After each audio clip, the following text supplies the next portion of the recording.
Qui sont Cloak and Dagger? Bien le bonjour, bien le bonsoir. Aujourd'hui on va parler de l'un des supports les plus joués du jeu, Cloak and Dagger.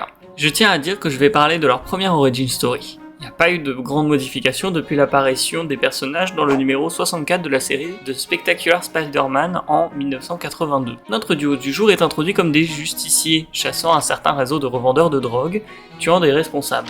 Ce qui n'est pas au goût de Spider-Man qui va s'opposer à eux. En fait, Cloak et Dagger sont les seuls sujets tests ayant survécu à l'administration d'une drogue synthétique qui rendait les consommateurs addicts. Leur corps a réagi différemment et ils ont développé des pouvoirs dépendants l'un de l'autre. Dagger est capable de produire et canaliser l'énergie vitale pour lui donner forme, ce qui lui permet de soigner ou d'attaquer. Cloak, quant à lui, a vu son corps être composé de ténèbres qui peuvent aspirer des objets ou des personnes dans une autre dimension. Il peut disparaître ou encore se téléporter. Il a d'ailleurs beaucoup de mal à contrôler ses pouvoirs qui le poussent à aspirer de l'énergie vitale et donc à avaler des gens. Seul Dagger peut calmer sa faim qui le fait souffrir. Tous deux sont des justiciers qui s'en prennent à des trafiquants de substances illicites et sont donc des héros dits street level. Mais leur origine est plus lointaine que ça. Commençons avec Dagger.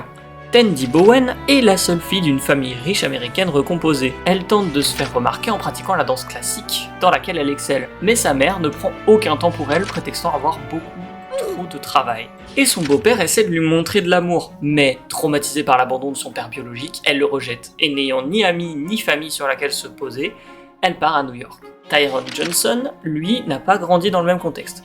Il est aimé par sa famille, mais né avec un handicap. Il est bègue. Il a un meilleur ami, Billy, qui est toujours là et présent. Malheureusement, alors qu'ils se promenaient, ils assistent à un braquage perpétué par un homme noir qui s'enfuit. Et lorsque la police arrive sur place, Billy, pris de peur, s'enfuit.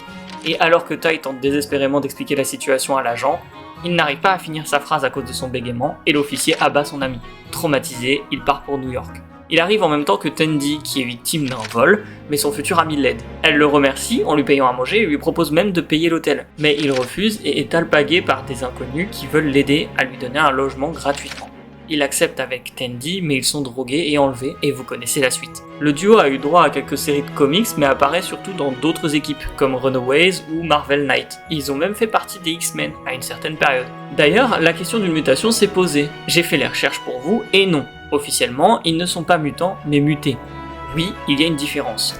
Les mutés ne possèdent pas de gène mutant X, et leur pouvoir vient d'une source extérieure, comme Deadpool par exemple. Voilà pour aujourd'hui. Est-ce que, comme moi, vous détestez l'ulti de Cloak and Dagger? Est-ce que vous les jouez? Est-ce que vous les appréciez? Moi j'adore vous lire. Sur ce, que la sacro-sainte impératrice vous protège.